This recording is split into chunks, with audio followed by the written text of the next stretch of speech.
This is the Hubblecast, news and images from the NASA ESA Hubble Space Telescope. Travelling through time and space with our host, Dr. J, aka Dr. Joe Liska.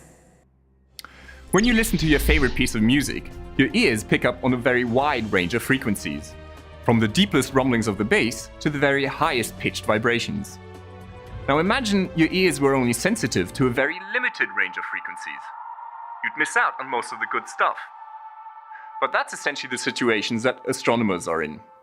Our eyes are only sensitive to a very narrow range of light frequencies, visible light, but we are completely blind to all other forms of electromagnetic radiation.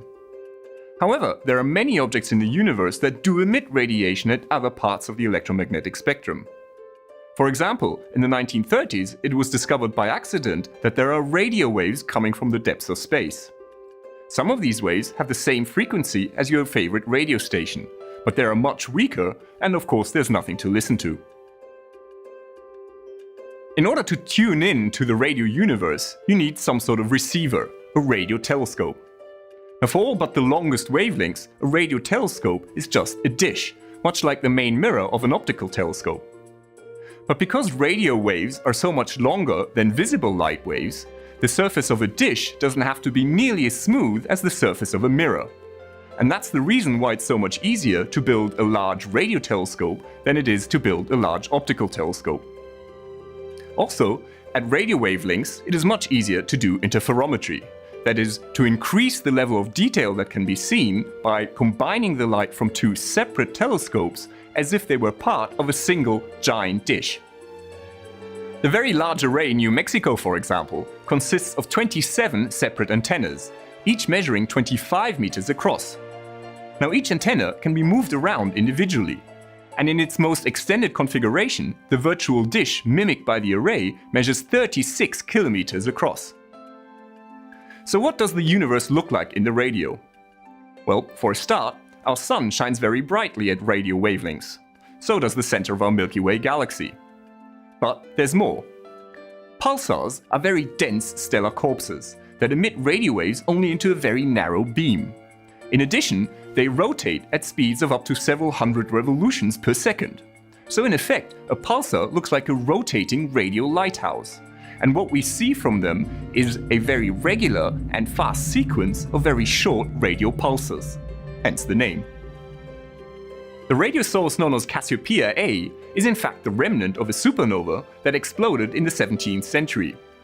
Centaurus A, Cygnus A, and Virgo A are all giant galaxies that pour out huge amounts of radio waves.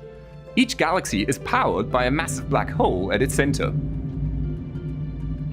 Some of these radio galaxies and quasars are so powerful that their signals can still be detected from a distance of 10 billion light years. And then there's the faint, relatively short wavelength radio hiss that fills the entire universe.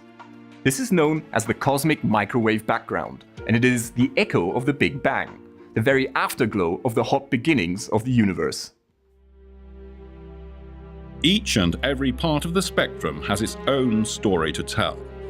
At millimeter and sub-millimeter wavelengths, astronomers study the formation of galaxies in the early universe and the origin of stars and planets in our own Milky Way. But most of this radiation is blocked by water vapor in our atmosphere. To observe it, you need to go high and dry. To Llano de Chajnantor, for example. At 5 kilometers above sea level, this surrealistic plateau in northern Chile is the construction site of ALMA, the Atacama Large Millimeter Array. When completed in 2014, ALMA will be the largest astronomical observatory ever built.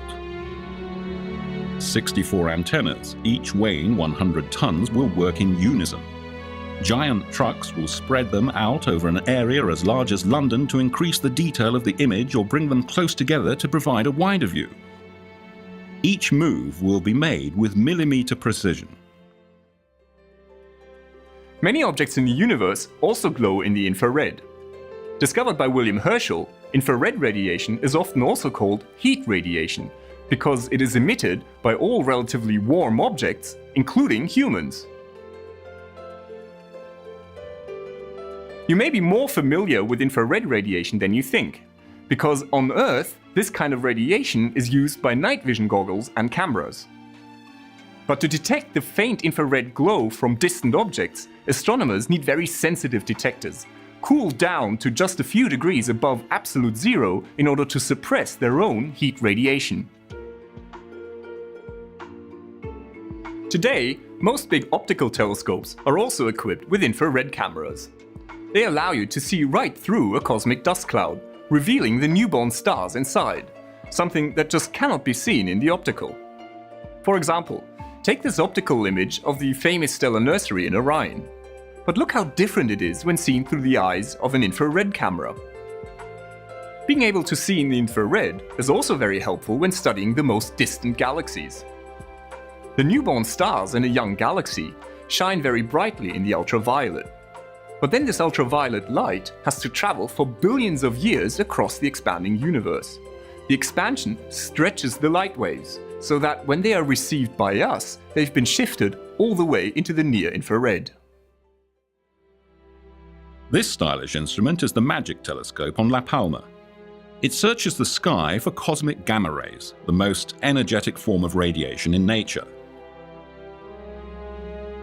Lucky for us, the lethal gamma rays are blocked by the Earth's atmosphere, but they do leave behind footprints for astronomers to study. After hitting the atmosphere, they produce cascades of energetic particles. These, in turn, cause a faint glow that MAGIC can see. And here's the Pierre Auger Observatory in Argentina. It doesn't even look like a telescope. Pierre Auger consists of 1,600 detectors, spread over 3,000 square kilometers. They catch the particle fallout of cosmic rays from distant supernovas and black holes. And what about neutrino detectors, built in deep mines or beneath the surface of the ocean, or in the Antarctic ice? Could you call those telescopes? Well, why not? After all, they do observe the universe, even if they don't capture data from the electromagnetic spectrum. Neutrinos are elusive particles that are produced in the sun and supernova explosions. They were even produced in the Big Bang itself. Unlike other elementary particles, neutrinos can pass through regular matter, travel near the speed of light, and have no electric charge. Although these particles may be difficult to study, they are plentiful. Each second, more than 50 trillion electron neutrinos from the sun pass through you. Finally, astronomers and physicists have joined forces to build gravitational wave detectors. These telescopes do not observe radiation or catch particles. Instead, they measure tiny ripples in the very structure of space-time, a concept predicted by Albert Einstein's theory of relativity. With a stunning variety of instruments, astronomers have opened up the full spectrum of electromagnetic radiation and have even ventured beyond. But some observations simply can't be done from the ground. The answer? Space telescopes.